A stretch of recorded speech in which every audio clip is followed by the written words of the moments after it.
séparation, il y a des enfants qui pleurent à la crèche et qui pleurent aussi le matin en petite section. Et il y en a d'autres en fait qui pleurent à la crèche, qui arrêtent après à l'arrivée de l'école en disant je suis grand et tout va bien. Donc tout dépend de l'enfant.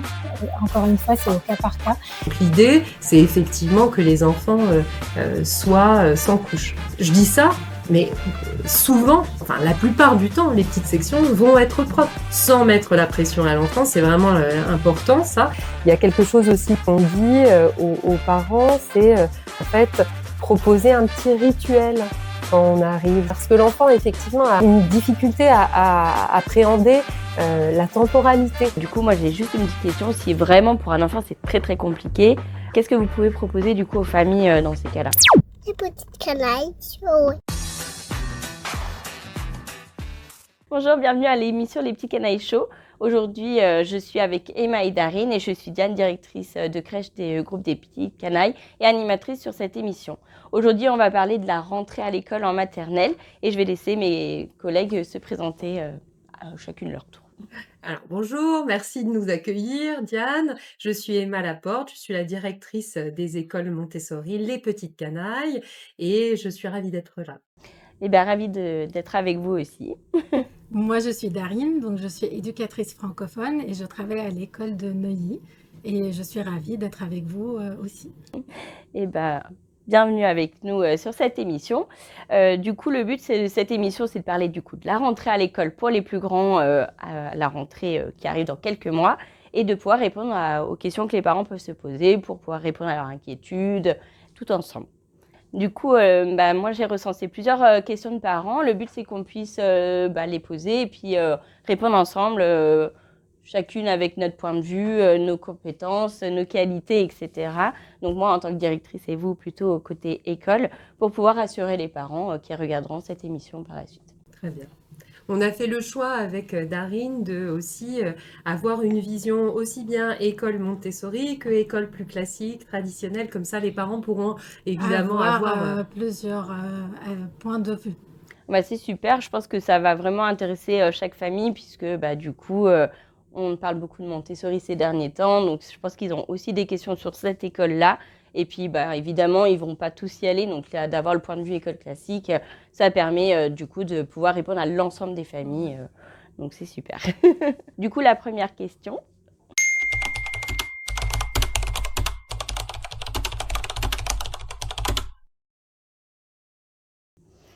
Ah là là, la propreté, vaste sujet qu'on entend beaucoup en crèche, mais j'imagine que en début d'année à l'école, vous devez en entendre parler aussi. C'est vrai que nous, de notre côté en crèche, on essaye de rassurer les parents, de leur dire que chaque enfant a un rythme différent, qui seront quand même pour la plupart propres avant l'arrivée à l'école. Et puis les petits conseils qu'on peut leur donner, c'est plus sur les vacances d'été, pour ceux qui ne le sont pas encore, d'essayer de les mettre plutôt sans couche, voire... Les préparer un peu. Oui, tout à fait, voilà, de les préparer, de voir que quand ils n'ont pas de couche, s'ils ne demandent pas à aller aux toilettes, il peut y avoir des petits accidents. Et donc, par la suite, l'enfant va aller de lui-même demander pour aller à l'école, pour aller aux toilettes. Mais par contre, à l'école, je ne sais pas comment ça se passe. Donc, est-ce que vous avez d'autres conseils que vous pouvez amener aux parents ou une autre méthode que vous mettez en place? Alors, à l'école, on accueille des enfants qui ont toujours une couche. Donc, dans les classes, je vais peut-être donner l'exemple de nos classes Montessori. Donc, comme on accueille des enfants d'âges différents, donc on n'a que les petits ou les tout petits qui peuvent éventuellement avoir une couche. Et on les accompagne petit à petit, en fait, vers une propreté progressive. Donc, au début, la couche, l'enfant va garder sa couche toute la journée, par exemple. Et petit à petit, on voit que cet enfant-là, il va la garder uniquement pendant la sieste ou à un certain moment de la journée. Comme on travaille en équipe aussi avec les parents, donc on va donner peut-être des conseils, des astuces aux parents pour les accompagner. Et en fait, juste pour donner un chiffre, cette année, on a 10 petits et on n'a que 2 qui ont des couches. Donc pour dire qu'en fait, il n'y a pas un nombre très important d'enfants à la rentrée qui a quand même qui gardent la couche. C'est vrai que souvent on s'en fait un peu un monde de ces couches en se disant comment je vais faire? Est-ce que mon enfant il va être propre? Est-ce que ça va être possible? Etc., etc. Finalement, on s'aperçoit que la majorité des enfants qui rentrent à l'école, ils sont déjà sans couche. Et oui, évidemment, ça peut arriver des petits accidents, mais bon, c'est pas la majorité. Et les accidents peuvent arriver aussi avec des plus grands, Mais bien des sûr. moyens et des grands. Donc, Oui. c'est vrai que le sujet peut paraître un peu angoissant, mais petit à petit, ça va rentrer dans l'ordre. Il faut voir aussi qu'en fait, il y a quand même deux propositions de classes qui sont différentes. Dans l'école classique, on a souvent, la plupart du temps, pas dans toutes les écoles classiques, on a des classes d'âge. Ça veut dire qu'on va avoir des petites sections tous ensemble, des moyennes sections tous ensemble, des grandes sections tous ensemble. Donc vous imaginez qu'une une maîtresse ou un maître qui va être avec 25 petites sections, il ne pourrait pas physiquement changer les 25 ou 30 enfants. Donc l'idée, c'est effectivement que les enfants soient sans couche. Je dis ça, mais souvent, enfin la plupart du temps, les petites sections vont être propres parce que les parents vont utiliser l'été sans mettre la pression à l'enfant. C'est vraiment important ça, sans mettre la pression, mais pour dire à l'enfant, tu vois là, c'est pas, on va mettre une culotte. Les enfants, ils sont super contents de mettre une culotte ou un slip. Voilà, c'est chouette. Et puis voilà, c'est l'été, il y a un petit pipi. C'est pas vraiment très important quoi. On change le slip ou la culotte et puis on n'en parle plus. Oui, je pense que c'est important aussi de le verbaliser en disant qu'un accident, ça peut arriver, que c'est pas grave en soi, parce que ça peut aussi parfois bloquer certains enfants. Au niveau de la propreté, si à chaque fois qu'il y a un accident, ils se font un petit peu disputer par leurs parents en lui disant tu aurais pu nous demander, les toilettes sont juste là. Et il y a des enfants qui ont une couche et qui essayent quand même d'aller aux toilettes et qui n'ont rien, qui ont la couche propre parce qu'en fait, ils ont l'habitude et on fait beaucoup de rappels aussi dans la matinée. Et donc, petit à petit, en fait, c'est un travail progressif. Et petit à petit, c'est eux-mêmes qui vont changer la couche et ça les rassure en fait. Tout ça pour dire que c'est juste, ça les rassure d'avoir une couche et au moins ils n'ont pas d'accident si jamais ça arrive. Oui, c'est vrai. Voilà. Donc l'idée, c'est vraiment de rassurer les parents. Les couches, finalement, l'été, ça se gère assez facilement. On passe de la couche au slip à la culotte.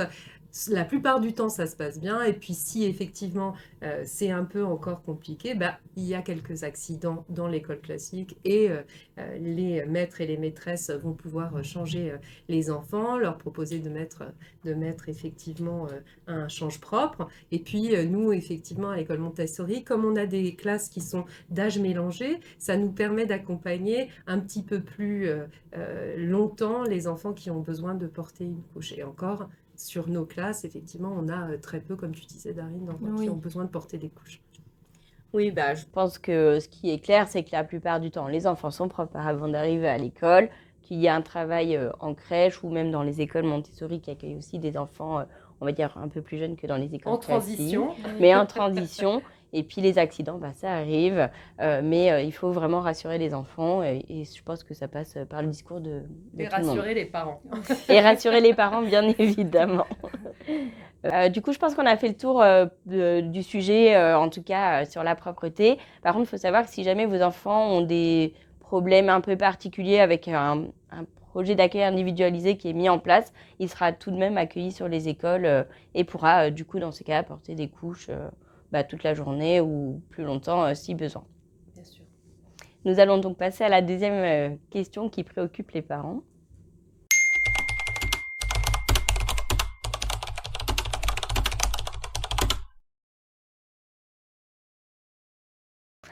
Ah oui, alors ça c'est un sujet que les parents nous posent beaucoup comme question, en tout cas sur les structures crèches. Nous on a l'habitude de leur faire des transmissions sur ce qu'a fait l'enfant dans sa journée, les jeux, les activités, s'il a bien mangé, pour ceux qui sont en propreté, s'il est bien allé aux toilettes, enfin voilà, toutes les informations que les parents aiment bien savoir en fin de journée.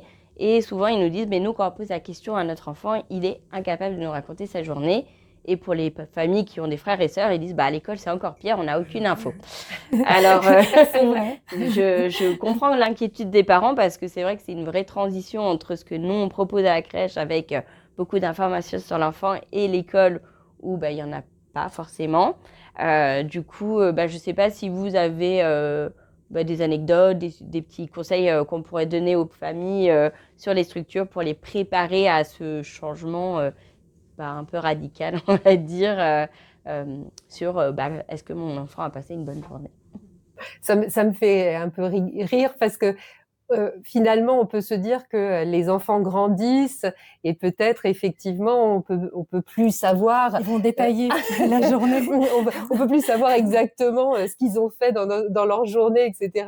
On perd un peu, mais bon, c'est vrai que l'idée aussi, c'est au fur et à mesure que les enfants s'autonomisent, et ça, c'est parfois un peu difficile quand ils grandissent. Bon, ça, c'est une réflexion un peu plus générale sur quand les enfants grandissent. Mais c'est vrai que, encore une fois, de manière l'organisation fait que le matin, on peut avoir des échanges souvent. Je te laisserai expliquer comment ça se passe, Darine. Mais le soir, effectivement, on va dire aux enfants, voilà, là on va partir, et donc les enfants partent avec leurs parents, et souvent on dit ça s'est bien passé. Et puis s'il y a besoin, si vraiment il y a besoin, on parle avec les parents. Mais quand ça s'est bien passé, on dit ça s'est bien passé, et souvent pas plus. C'est aussi une histoire on a dans chaque classe une vingtaine d'enfants. Nous, dans nos écoles Montessori, dans le traditionnel, on va avoir effectivement un peu plus d'enfants. Donc il y a aussi, on pourrait pas passer 5 minutes, 10 minutes avec chaque parent parce que la sortie s'étalerait sur vraiment très très longtemps. Par ailleurs, il y a quelque chose depuis quelques années qui est vraiment à prendre en considération, c'est Vigipirate. Vigipirate ne permet pas en fait d'avoir des personnes qui vont rentrer dans les écoles de manière plus libre. Avant, c'était quelque chose qui pouvait se passer. Aujourd'hui, c'est quelque chose qui se fait moins. Et puis, effectivement, on nous demande de ne pas avoir un regroupement de parents ou d'enfants trop longtemps au même endroit. Donc, d'où aussi cette nécessité. Mais peut-être, Darine, tu peux expliquer comment ça se passe le matin et le soir. Alors c'est vrai que les parents nous posent souvent cette question, et le matin, donc on croise rapidement les parents. Donc on dit, par exemple, s'il y a eu un petit problème la veille, on peut dire que voilà, c'était difficile à un certain moment, où tout s'est bien passé, justement pour les rassurer à la sortie. On dit tout s'est bien passé pour indiquer que voilà, la journée s'est bien passée.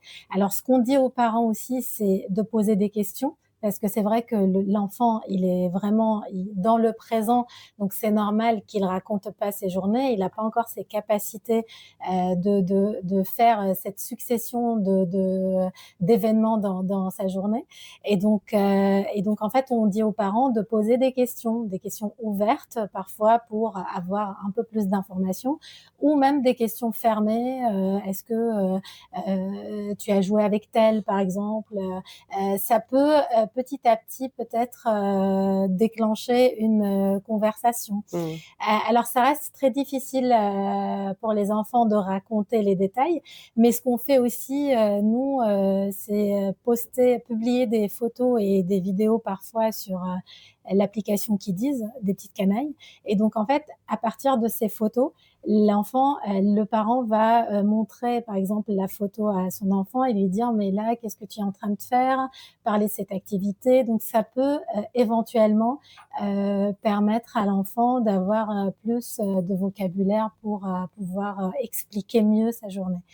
Mais juste pour peut-être résumer, c'est que le soir, on dit tout s'est bien passé quand tout se passe bien. Et s'il y a des problèmes, on peut appeler, on peut prévenir les parents. Tout dépend bien sûr des problèmes, mais on fait toujours un retour et on explique ce qui a été fait.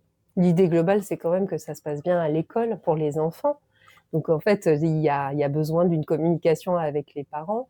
Et donc ça, on le met en avant, que ça soit dans une école classique ou dans une école Montessori. L'idée, c'est d'avoir vraiment des échanges avec les parents quand nécessaire. Sur l'alimentation, La plupart du temps, ça se passe bien, l'alimentation, les enfants mangent. Après, quand ils ne mangent pas, les maîtresses, les maîtres, les équipes le voient bien et notifient les parents, bien sûr. On voit qu'il y a quelque chose qui dysfonctionne, bien sûr, on est en contact avec les parents pour leur dire, là, on a remarqué ça. Est-ce que ça se passe comme ça à la maison? Est-ce que c'est uniquement à l'école? Et on essaye un peu d'investiguer. Voilà, c'est un peu l'idée. Et si besoin, on peut prendre un rendez-vous pour discuter plus longuement en fait de ce qui se passe et essayer de trouver des solutions toujours. Ouais, je trouve qu'à l'école, je trouve ça vraiment chouette ça, à l'école maternelle, parce qu'on peut toujours avoir des rendez-vous, on peut toujours demander en tant que Ouais. parent un rendez-vous et pour échanger. Et c'est vraiment quelque chose qui, au fur et à mesure des années, au lycée, ça ne se passe plus comme ça en fait. Et c'est normal. Ils ont Voilà, moins le temps parce aussi. qu'ils sont plus grands et ça en revient à l'idée de effectivement ils grandissent, ils sont de plus en plus autonomes et donc voilà, il y a peut-être moins besoin en tant que parent d'être présent, même si parfois il y a besoin. Mais en tout cas, je veux dire, l'école maternelle, ça reste encore très maternant, hein, Ouais. comme son nom l'indique. C'est très progressif. Les parents peut-être imaginent la crèche est très très cocooning et puis d'un coup l'école maternelle on n'a plus du tout de lien, etc. Alors que ça reste quand même très très progressif. Oui, je pense que c'est un vrai a priori des parents de se dire on passe de l'un à l'autre, alors que c'est vrai que nous, ça nous arrive aussi en crèche de dire tout s'est bien passé. Bon, et de rentrer un tout petit peu plus dans les détails des activités, mais c'est vrai qu'on ne détaille pas tout. Je pense que voilà, c'est juste une vraie crainte des parents. Oui. Oui. Et puis, je pense qu'il ne faut pas oublier qu'on est avec des enfants de moins de 3 ans, en tout cas en crèche, et 3 ans et plus, mais vraiment petits quand même encore. Donc, c'est vrai que pour eux, c'est compliqué de raconter toute une journée dans les moindres détails, comme on disait. Bien sûr. Donc, je pense qu'il faut aussi que les parents se rendent compte de ça et c'est parfois pas facile. Je pense qu'on a fait le tour de cette question-là, en tout cas sur comment savoir si l'enfant a passé une bonne journée. On va passer à la question suivante, du coup.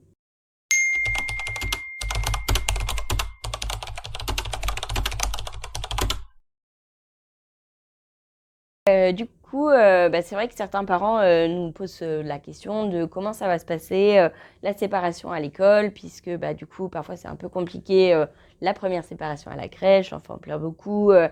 Ils savent que du coup, à l'école, c'est un petit peu différent, qu'il n'y a pas forcément la possibilité de rentrer dans les classes. Donc, vraiment, ils se posent la question, mais si ça a été difficile en crèche, est-ce que ce sera pareil à l'école? Et qu'est-ce qu'ils peuvent faire pour justement essayer de les préparer ou essayer de simplifier, mais bon, une séparation, ça reste difficile. Du coup, je ne sais pas si vous pouvez expliquer comment ça se passe dans vos écoles et puis ce que vous pouvez conseiller aux parents pour essayer de préparer justement cette séparation à venir pour la rentrée. Moi, je pense qu'on ne peut pas prédire si ça va bien se passer ou si ça va être un petit peu plus compliqué. L'idée, c'est que ça se passe bien, en tout cas pour les enfants, ou qu'on fasse tout pour que ça se passe bien. Peut-être tu pourrais nous donner après ton expérience. C'est vrai que la préparation des parents, en fait, c'est déjà je trouve que déjà de se sentir confiant soi-même. Ça joue beaucoup. Ça joue beaucoup pour Ouais. l'enfant parce qu'il va sentir si on est en stress en tant que parent, l'enfant va sentir que c'est compliqué pour lui, etc. Il y a quelque chose aussi qu'on dit aux parents, c'est en fait proposer un petit rituel quand on arrive, c'est-à-dire que on va préparer l'enfant en disant, tu sais, tu vas aller à l'école et quand je vais t'emmener à l'école, je vais rentrer à cet endroit. Là, je vais te lire une petite histoire juste pour toi. Ensuite, je vais te faire 3 câlins, 2 bisous, et puis ensuite, je vais partir. Parce que l'enfant, effectivement, a une difficulté à appréhender la temporalité. Et donc, quand on ne prépare pas ça, ce rituel, l'enfant va se dire quand est-ce qu'il va partir? Quand est-ce qu'il va partir? Oh là là! Et donc, en fait, ça, c'est assez, même pour vous, ça serait, et même pour moi, ça serait difficile de me dire quand ça va arriver, quoi. Et donc, plus on prépare, plus il y a quelque chose qui s'imprime et qui est rassurant sur le long terme. Je dis pas que ça évite toute difficulté à la séparation, mais en tout cas, ça permet d'asseoir quelque chose, de poser quelque chose, et c'est plus, à mon avis, c'est plus facile pour l'enfant de se repérer sur ce qui va se passer. Voilà, ça, c'est une des astuces qu'on conseille aux parents. Peut-être que tu as d'autres astuces? Alors, tout à fait. En fait, la séparation, il y a des enfants qui pleurent à la crèche et qui pleurent aussi le matin en petite section. Et il y en a d'autres, en fait, qui pleurent à la crèche, qui arrêtent après à l'arrivée de l'école en disant je suis grand et tout va bien. Donc, tout dépend de l'enfant. Encore une fois, c'est au cas par cas. Et comme ce qu'elle vient de dire, Emma, en fait, l'idée, c'est d'avoir une séparation qui ne dure pas longtemps aussi le matin, parce que ça pourrait être angoissant pour l'enfant. Les enfants sont très perméables aux émotions, et s'il voit que le parent il est content, il va lui dire tu vas passer une super journée, tu vas aller travailler, tu vas voir les copains, et comme ça on l'encourage petit à petit à préparer justement une journée. Ben, là l'enfant il est confiant, il dit ben, mon papa ou ma maman m'a dit ça, c'est que ça va bien se passer. Il fait confiance aussi. Et donc, à partir de là, bah, il va rentrer avec le sourire. Ça veut pas dire que juste en disant ça, c'est pas magique. Mais petit à petit, préparer. Et justement pour peut-être la séparation le matin pour les petits et les tout petits, pendant les vacances, préparer préparer le terrain avec des livres. Donc, en fait, on a sélectionné avec Emma quelques livres où ils peuvent déjà, avant la rentrée scolaire, faire une visite, pourquoi pas, si c'est possible, de l'école, et voir la classe, la cour de récré, et dire à l'enfant, bah, par exemple, ici, tu vas faire des activités, ici, tu vas faire du vélo, ici, tu vas dormir, si possible de visiter. Donc déjà, l'enfant, il a une idée de ce qu'il va faire, parce que c'est très abstrait, en fait, la rentrée scolaire. On a une semaine d'adaptation. Les petits, quand ils arrivent le premier jour, ils vont faire une matinée de 2 heures avec un effectif réduit. Donc, il n'y aura que les tout petits et les petits. Ouais. Et après, ensuite, on continue. On a 3 heures le deuxième jour avec les moyens et les grands qui viennent. Donc ça permet aux plus jeunes de voir qu'en fait, ça se passe bien avec les moyens et les grands. C'est assez rassurant. Puis le troisième jour, on fait avec le déjeuner. Et puis le dernier jour, on va faire une journée complète. Bien évidemment, si on voit que c'est difficile, on va proposer une adaptation aux parents. On va leur dire, est-ce que c'est possible de faire des journées plus courtes? Est-ce que c'est possible de mettre un rituel en place? Est-ce que vous pourriez apporter des photos dans un petit album de vous? Oui, ça marche très bien. Ça marche pas mal. Et puis nous, on va travailler bien sûr sur la réassurance de l'enfant pour qu'il se sente sécure. L'idée, c'est en fait, et tout à l'heure on l'a pas dit, la crèche, moi, ce que je trouve intéressant, c'est qu'en fait, ça permet à l'enfant de se construire, de se sécuriser dans un environnement où il n'y a pas forcément son parent. Et puis, au fur et à mesure qu'il est sécure, il va pouvoir aller explorer finalement dans d'autres lieux et être sécure lui-même. Donc l'école, il arrive, c'est quelque chose qu'on travaille. Bien sûr, on pourrait pas se dire la crèche, ça y est, ils l'ont fait, c'est bon, nous, ça y est, là, on fait carrément autre chose. On continue cet accompagnement de l'enfant. Donc voilà, et évidemment, si on a quelque chose où on se dit, ok, il faut qu'on discute avec les parents pour accompagner d'une manière un peu plus renforcée, on va pas hésiter à parler aux parents. Nous, notre but, c'est que ça se passe bien. Hein. C'est uniquement ça. Donc, il y a des enfants, en fait, qui font des demi-journées jusqu'aux vacances, par exemple, de la Toussaint, où on essaye vraiment de trouver des solutions adaptées en fonction des besoins différents des enfants. Encore une fois, je trouve que c'est intéressant parce que c'est toujours l'histoire de de la communication et une transparence qui est importante. Et à l'école maternelle, que ça soit dans le traditionnel ou dans nos écoles Montessori, l'idée c'est vraiment d'être en communication avec les équipes éducatives. C'est vraiment important. En tout cas, c'est très intéressant tout ce que vous avez pu nous dire. Je vois quand même du parallèle entre ce qu'on fait à la crèche et ce qui se passe au début. Dans les semaines d'adaptation possibles avec les écoles. Et je pense que ça peut vraiment rassurer les parents de savoir que c'est possible d'y aller progressivement, pour leur enfant. C'est vrai qu'il a un petit peu plus grandi, donc parfois les parents appréhendent un peu la réaction, je pense à la séparation. Et je pense que c'est ça qui leur fait plus peur que vraiment la séparation en soi. Mais bon, je pense qu'il y a tout un travail qui est possible à faire. C'est vrai que nous, on essaye de les préparer en amont à l'arrivée à l'école avec le fait de travailler en collectif, mettre en place des rituels, un peu de temporalité, etc. Après, c'est des enfants de moins de 3 ans, donc c'est quand même encore compliqué pour eux la temporalité, mais c'est vrai qu'on met des repères et je pense qu'ils peuvent les retrouver après derrière dans les écoles. Et avec les semaines d'adaptation comme vous pouvez faire, ça les aide énormément. Mais du coup, moi, j'ai juste une petite question. Si vraiment pour un enfant, c'est très, très compliqué, je ne sais pas si vous avez des exemples de choses que vous pourriez faire pour essayer de montrer aux familles que même s'il y a tout ce on peut proposer, Et ça il y en marche a toujours pour pas. qui ça ne fonctionne pas. Qu'est-ce que vous pouvez proposer du coup aux familles dans ces cas-là?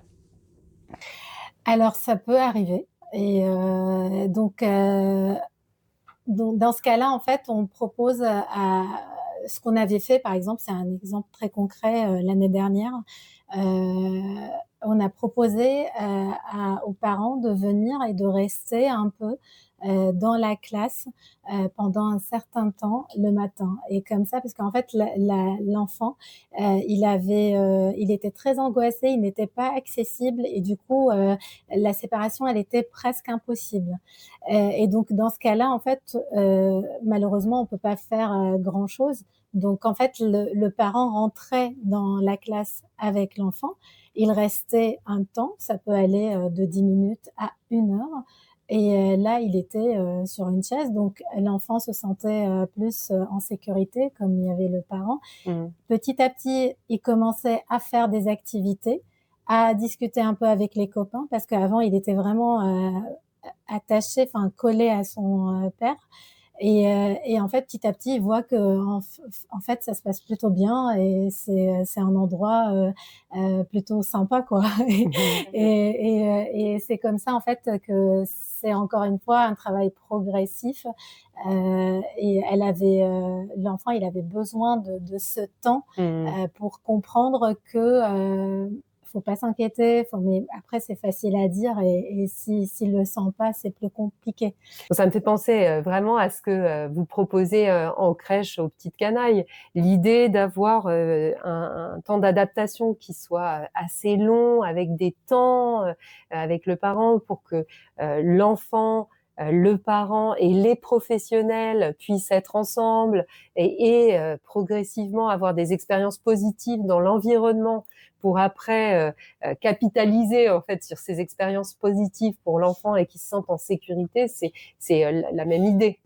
Oui, tout à fait. C'est vrai que dans le groupe, on propose des familiarisations longues sans séparation et ça se rapproche un petit peu de ce que vous pouvez proposer a Oui. priori quand c'est très compliqué pour les enfants de se séparer de son parent. Et c'est vrai que, comme on l'a dit, hein, les parents sont parfois aussi angoissés et c'est pas toujours facile Bien pour eux sûr, non plus de laisser leur enfant tout à fait. partir dans les écoles sans avoir leur rituel à eux aussi, hein. Bien sûr. On parle de rituel pour les enfants, mais parfois c'est aussi pour les parents. Et Oui, c'est vrai que c'est ce que nous, on essaye de faire aussi dans les crèches, mais c'est intéressant de savoir que ça se fait aussi dans les écoles. Je comprends les parents aussi, c'est vrai que c'est c'est difficile de laisser, angoissant, bien son sûr. enfant, sans être en confiance.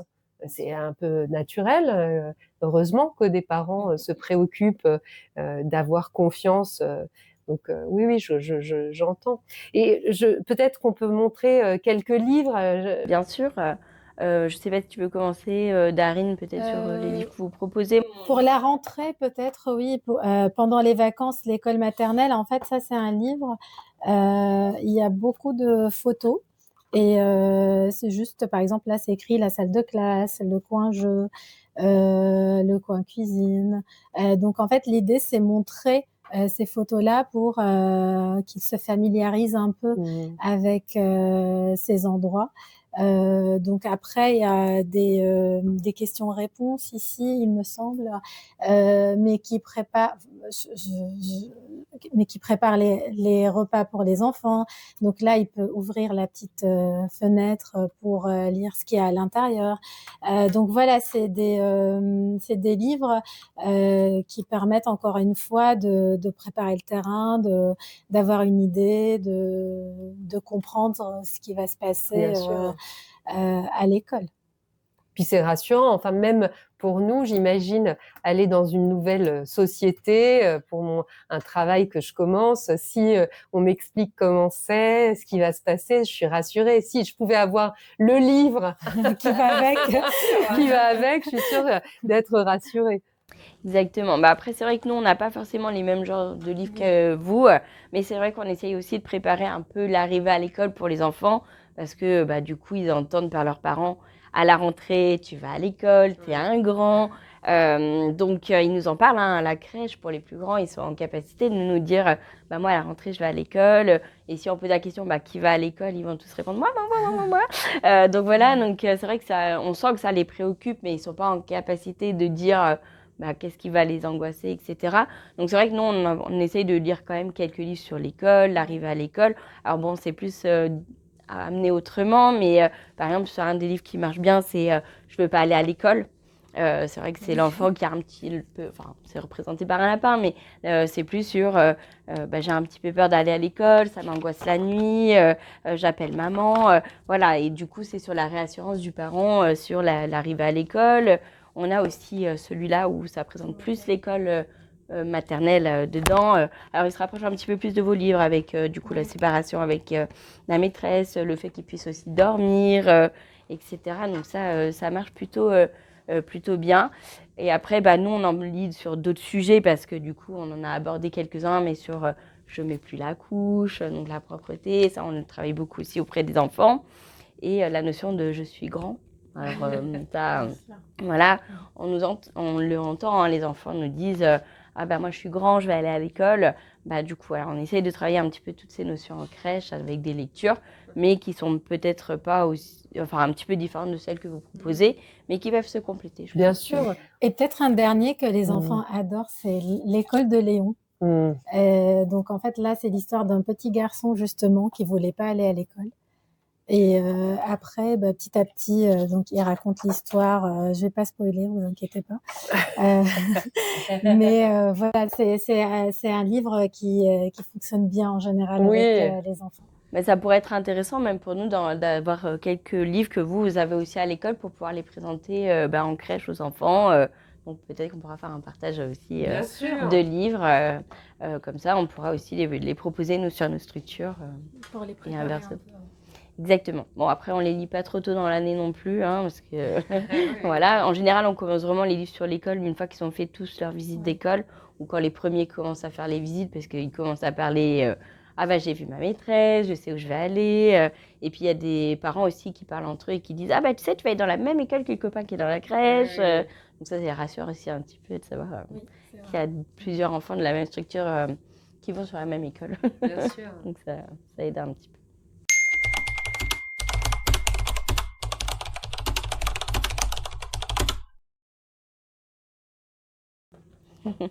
Et oui, c'est vrai qu'on a des parents qui ont des enfants qui dorment beaucoup à la crèche, qui font des siestes de 3 heures parfois, et qui vont rentrer à l'école du coup au mois de septembre. Et ils sont un petit peu inquiets de savoir est-ce que bah, leur enfant pourra continuer à faire des siestes ou bah, comment le préparer progressivement à ne plus en faire. Donc bon, bah, je pense que bah, sur la première année de maternelle, ils peuvent encore faire des siestes, mais c'est vrai que si vous pouviez amener peut-être plus de précision sur comment ça se passe progressivement pour l'enfant à ce niveau-là, ça pourrait sûrement rassurer les parents dont les enfants dorment beaucoup encore sur les structures crèches. Pour introduire peut-être ce sujet-là, moi je pense que c'est important que les parents sachent que le sommeil est quelque chose de central hein, pour les enfants. Et sur ces âges-là, ces âges de maternelle, on préconise entre 13 et 14 heures de sommeil pour que cérébralement, on puisse au niveau cérébral, faire ce qu'il y a besoin de faire, c'est-à-dire l'élagage synaptique, conserver ce qu'il y a besoin de conserver pour les enfants. Donc c'est vraiment primordial que les enfants dorment et qu'on puisse répondre à leurs besoins vitaux.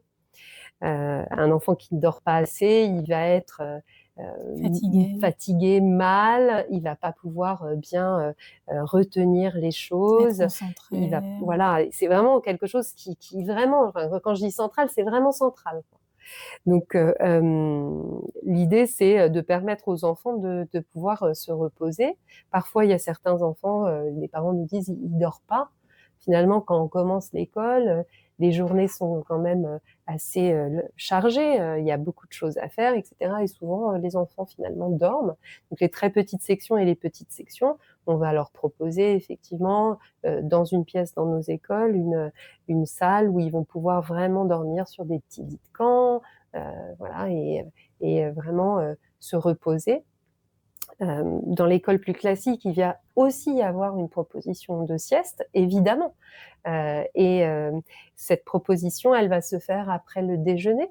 Donc, c'est souvent aux alentours de 12h30, 12h45. Jusqu'à 13h. Voilà, jusqu'à 13h. On va proposer aux enfants de s'allonger.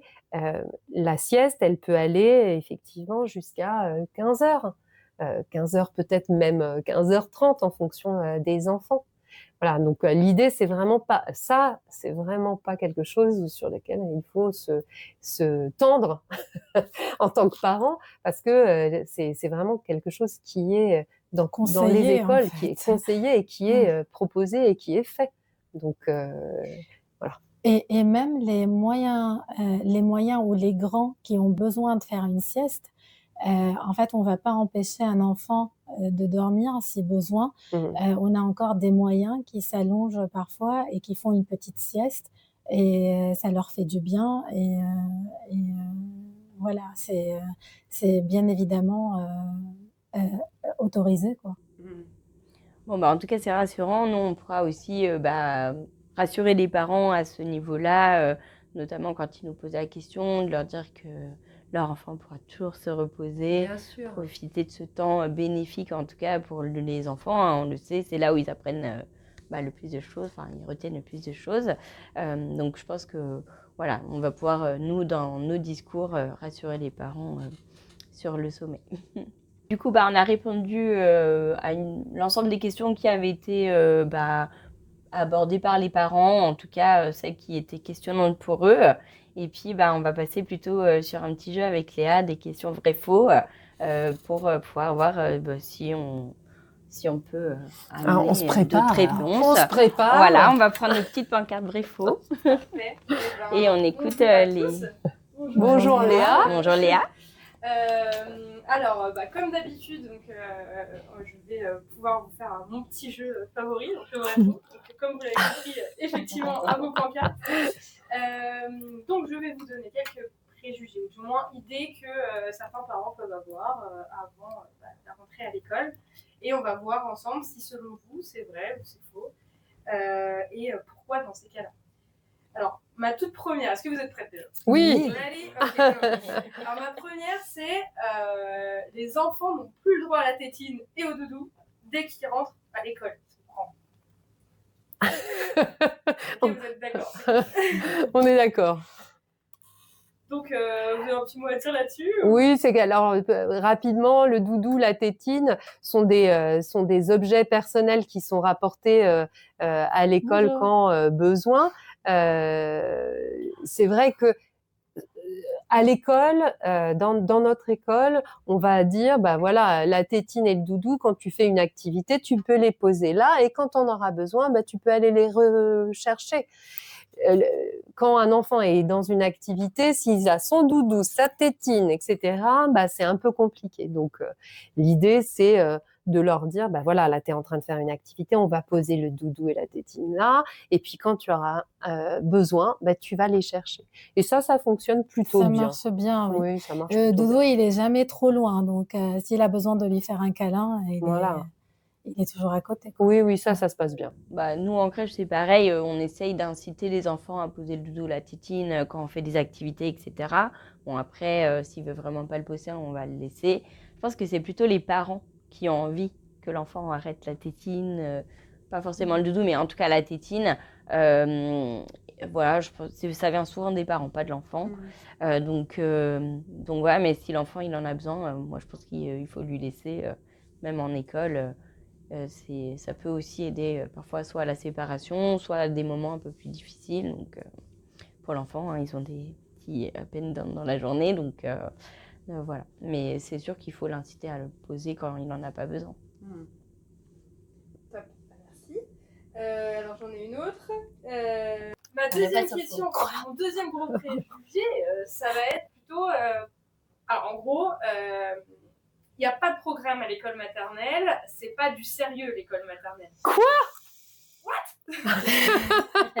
C'est faux, Léa. Ok, dites-moi plus. Alors, une première chose qui peut être accessible à tous les parents sur le net, regardez le bulletin officiel des apprentissages. Dedans sont répertoriés tous les apprentissages qui sont faits en maternelle et il y en a beaucoup. Une autre chose que j'aimerais dire, c'est que le CESEN, c'est-à-dire le Conseil scientifique de l'éducation nationale, explique que au-delà des apprentissages fondamentaux qui sont la lecture, l'écriture et les mathématiques, il y a aussi une partie de l'apprentissage qui est très important à considérer, c'est le bien-être de l'enfant. Et effectivement, s'il n'y a pas le bien-être de l'enfant, l'enfant n'est pas en capacité d'apprendre. Et ça, c'est quelque chose qu'il faut vraiment avoir en tête. L'école, l'éducation nationale aujourd'hui a besoin effectivement de réfléchir à ça. On a besoin dans l'éducation de manière plus générale de vraiment réfléchir à ces 3 piliers et à faire en sorte que ça soit systématiquement pensé dans toutes les écoles. Je pense qu'aujourd'hui, il y a vraiment quelque chose qui a été mis en lumière par le Conseil scientifique de l'éducation nationale autour de ça. On sait que les scientifiques réfléchissent à ça de plus en plus pour proposer une école qui va bien penser ce bien-être et cette communication pour permettre aux enfants d'apprendre. Voilà. Donc oui, il y a un socle commun des apprentissages qui est proposé aux enfants de maternelle et oui, la proposition pédagogique est très fournie. Et il y a beaucoup de choses que les enfants font à cet âge. Les parents ont parfois oublié tout ce qu'ils apprennent. C'est phénoménal. Et donc, oui, il y a un programme. Et après, chaque enfant avance à son rythme. Donc, l'idée, en fait, je rebondis un peu parce que le bien-être, c'est une notion que je trouve vraiment très, très importante. Et il y a des enfants, on a l'impression qu'ils progressent pas parce que justement, ils ont pas ce côté sécurité émotionnelle et bien-être à l'école.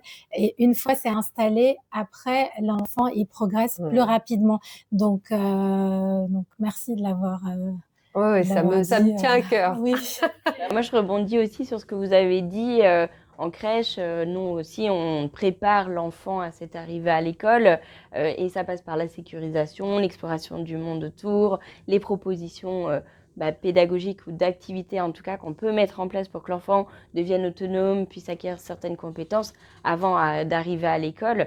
Et du coup, c'est vraiment un travail de continuité qui se fait entre la crèche et l'école par la suite. Moi, j'aime bien cette idée de boucle et de continuité, c'est-à-dire qu'on va commencer, on va accompagner et puis on va poursuivre à l'école. Et en fait, c'est vraiment quelque chose qui se fait de manière progressive.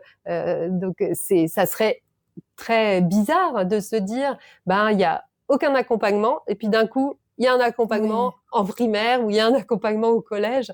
C'est quelque chose qui se fait dans la progressivité et puis en correspondance avec l'âge de l'enfant, en correspondance avec ses besoins. Donc, c'est très important et on sait d'autant plus, voilà, tu m'as lancé, Léa. Et on sait en plus que effectivement les pays où il y a peu de transition, c'est-à-dire qu'il y a crèche, école qui sont vraiment collés ou crèche-école qui va jusqu'au primaire qui sont collés, que là, il y a des résultats qui sont meilleurs pour les enfants puisque en fait, il y a moins de transition. C'est quelque chose qui est scientifiquement prouvé. Donc ça, c'est aussi intéressant de se dire si on n'a pas cette continuité, c'est plus dur. Et donc, et on le voit dans d'autres pays. Donc, ça prouve bien qu'il y a quelque chose de l'ordre du programme. Alors, peut-être qu'on met dans programme quelque chose d'un peu trop robotique, mais finalement, le programme, c'est l'accompagnement et ça doit prendre en compte le bien-être de la personne et de la personne qu'est l'enfant. Voilà. Son rythme et puis, Exactement. Très bien. Bah, merci les filles. Alors, j'en ai allez, 2 dernières, mais on va y aller à fond. Ma dernière, du coup, enfin, mon avant-dernière, pardon, c'est mon enfant n'aura pas encore de devoir après l'école quand il sera en maternelle. Donc, quand je dis après l'école, c'est le soir en rentrant de l'école. En fait. Il n'aura pas. Il n'en aura pas encore. C'est vrai. C'est vrai. Déjà, il a travaillé toute la journée, donc. Ouais. D'accord. Ouais. Mon dernier vrai faux, c'était mon enfant va commencer à apprendre la lecture, justement à lire et à écrire en maternelle. Très bien. Oui, c'est vrai, on commence. Alors, bien sûr, c'est intéressant parce qu'on commence aussi de manière indirecte. Est-ce que tu peux nous dire pourquoi on commence un peu de manière indirecte? Alors oui, ce qui est intéressant dans notre école, en fait, c'est que avec le matériel, donc je vais parler un peu du matériel Montessori, on prépare l'enfant indirectement à l'écriture avec les gestes de l'écriture. Donc il y a beaucoup de matériel en fait qui vont un peu préparer les doigts à bien tenir, avoir la bonne tenue du crayon. Et en fait, à travers plein d'activités, l'enfant petit à petit, il va avoir une bonne tenue parce que c'est très important. Et pareil, donc on va travailler, on a vraiment beaucoup d'activités, que ce soit dans la vie pratique, le sensoriel, le langage et les mathématiques, pour l'enfant soit lecteur, mais avant ça passe par l'écriture. Donc en fait, l'enfant il va écrire en moyenne section en général. Après, à chaque enfant son rythme, hein, donc c'est pour ne pas mettre la pression, mais petit à petit, il commence à écrire des lettres, puis des mots en phonétique, en écriture phonétique. Et en fait, à un moment, il écrit même des mots et il comprend pas ce qu'il écrit. C'est juste, en fait, il recopie.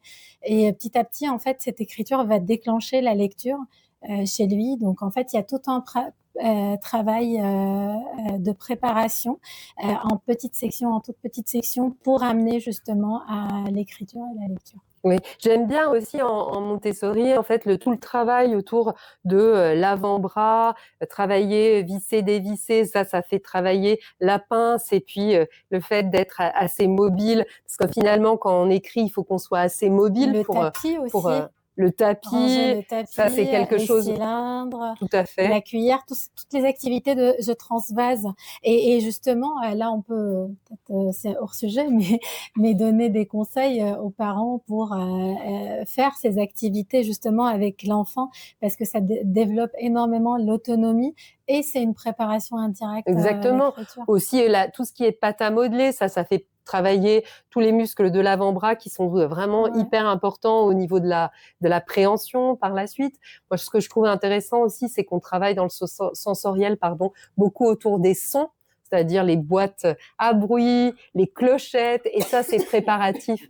Pardon. C'est préparatif de, en fait, pouvoir distinguer le son des lettres. On travaille aussi avec le son des lettres, ça c'est quelque chose aussi. Vas-y, je t'en prie. On travaille aussi beaucoup avec le son des lettres, et ça c'est vrai que c'est préparatif aussi pour pouvoir par la suite écrire.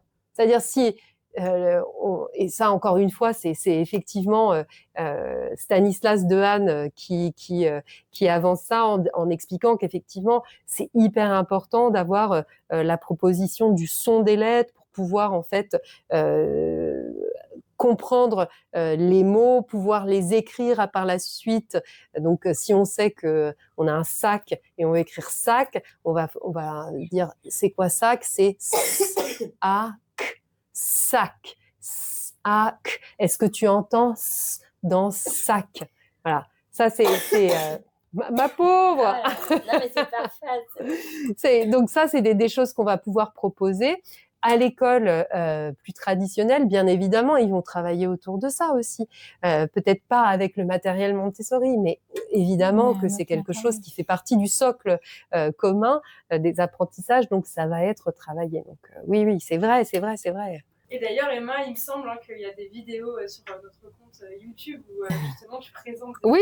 Donc, Oui, tout à fait. Allez les regarder de votre côté aussi, les parents, pour préparer aussi de votre côté votre enfant à travers des activités à la maison. Tout à fait.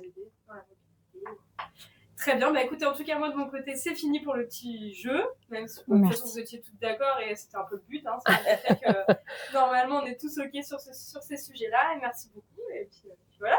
Merci à toi. Léa. Merci Léa. Eh bien, l'émission touche à sa fin après ce vrai-faux. Je remercie Emma et Darine d'être avec moi aujourd'hui. N'hésitez pas à nous poser vos questions dans les commentaires. N'hésitez pas à nous mettre aussi si vous avez des sujets que vous souhaitez qu'on aborde dans des prochaines émissions. Et puis, voilà, l'émission est terminée. À bientôt. À bientôt. À bientôt.